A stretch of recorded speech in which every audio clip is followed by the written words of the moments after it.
Welcome to Nikki says YouTube channel. ಎಲ್ಲರಿಗೂ ನಮಸ್ಕಾರ. ಜೀವನದಲ್ಲಿ ಸೋತಿದ್ದೀನಿ, ನಾನು ಒಬ್ಬನೇ, ನನಗೆ ಮೋಸ ಮಾಡಿಬಿಟ್ಟ, ನಾನು ಒಬ್ಳೆ, ನಾನು ಒಂಟಿಯಾಗಿದ್ದೀನಿ, ನನಗೆ ಯಾರೂ ಇಲ್ಲ ಅಂತಿರ್ತಾರಲ್ಲ, ಅಂಥವರಿಗೆ ಜೀವನದಲ್ಲಿ ಇನ್ನೊಂದು ದೃಷ್ಟಿಕೋನ ಇದೆ. ನಾವು ಆ ರೀತಿ ನೋಡ್ತಾ ಜೀವನನ ಮಾಡ್ತೀವಿ ಅಂದರೆ ಅದು ನಮಗೆ ಒಳ್ಳೆಯದು, ಮತ್ತು ನಾವು ನೆಮ್ಮದಿಯಿಂದ ಶಾಂತಿಯಿಂದ ಸಂತೋಷವಾಗಿ ಇರ್ಬೋದು.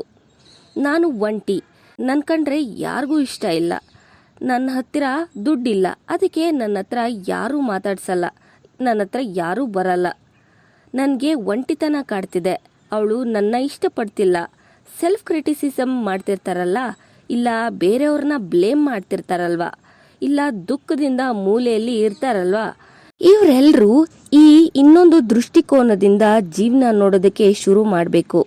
ಹೇಗೆ ಅಂದರೆ, ಸೂರ್ಯ ಹುಟ್ಟಿರೋದೇ ನನಗೋಸ್ಕರ, ಭೂಮಿ ತಿರುಗ್ತಾ ಇರೋದೇ ನನಗೋಸ್ಕರ, ನಾನು ಜೀವಂತವಾಗಿರಬೇಕು ಅಂತ ದೇವರು ಎಷ್ಟೆಲ್ಲ ಕೊಡ್ತಿದ್ದಾನೆ, ಎಷ್ಟೆಲ್ಲ ಮಾಡ್ತಿದ್ದಾನೆ ಗೊತ್ತಾ? ಒಂದ್ಸಾರಿ ನೀವು ನೋಡಿ.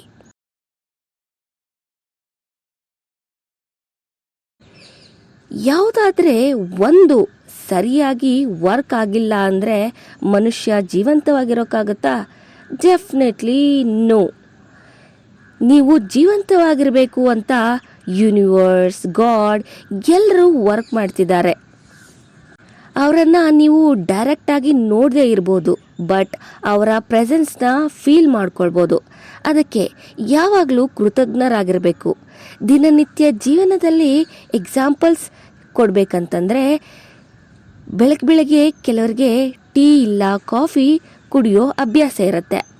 ಈಗ ನಾರ್ಮಲ್ ಟೀ ಮಾಡಬೇಕಾದ್ರೆ ಏನೆಲ್ಲ ಬೇಕು? ಸ್ಟವ್, ಗ್ಯಾಸ್, ಮ್ಯಾಚ್ ಬಾಕ್ಸ್, ಪಾತ್ರೆ, ನೀರು, ಹಾಲು, ಟೀ ಪುಡಿ, ಇವೆಲ್ಲ ನೀವೊಬ್ಬರೇ ಮಾಡೋಕ್ಕಾಗುತ್ತಾ? ಇಲ್ಲ ಅಲ್ವಾ? ನಿಮಗೋಸ್ಕರ ಬೇರೆಯವರೆಲ್ಲ ವರ್ಕ್ ಮಾಡ್ತಿದ್ದಾರೆ ಅಲ್ವಾ? ಸ್ಟವ್ ತಯಾರು ಮಾಡ್ತಿದ್ದಾರೆ, ಗ್ಯಾಸ್ ಸಿಲಿಂಡರ್ನಲ್ಲಿ ಗ್ಯಾಸ್ ತುಂಬಿಸಿ ಕೊಡ್ತಿದ್ದಾರೆ, ಸಣ್ಣ ಸಣ್ಣ ಕಡ್ಡಿಗಳನ್ನ ಬೆಂಕಿ ಹಚ್ಚೋಕ್ಕೆ ಬಾಕ್ಸಲ್ಲಿ ಹಾಕಿ ಕೊಡ್ತಿದ್ದಾರೆ. ಈ ಥರ ಪಾತ್ರೆ ಈ ಶೇಪ್ ಆ ಡಿಸೈನ್ನಲ್ಲಿ ಮಾಡ್ತಿದ್ದಾರೆ. ನೀವು ಏನಾದರೂ ಮಾಡ್ಕೊಂಡು ತಿನ್ನಲಿ ಅಂತ ದೇವರು ನೀರು ಸೃಷ್ಟಿ ಮಾಡಿದ್ದಾನೆ.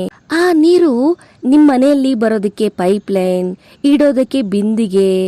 ಒಬ್ಬ ರೈತ ಭೂಮಿನ ಉಳಿಸಿ ಟೀ ಗಿಡಗಳನ್ನ ನೀರು ಹಾಕಿ ಬೆಳೆಸಿ ಅದನ್ನು ಕಿತ್ತು ನಿಮ್ಮ ಮನೆಗೆ ರೀಚ್ ಆಗೋಕ್ಕೆ ಎಷ್ಟೆಲ್ಲ ಜನರು ವರ್ಕ್ ಮಾಡ್ತಿದ್ದಾರೆ.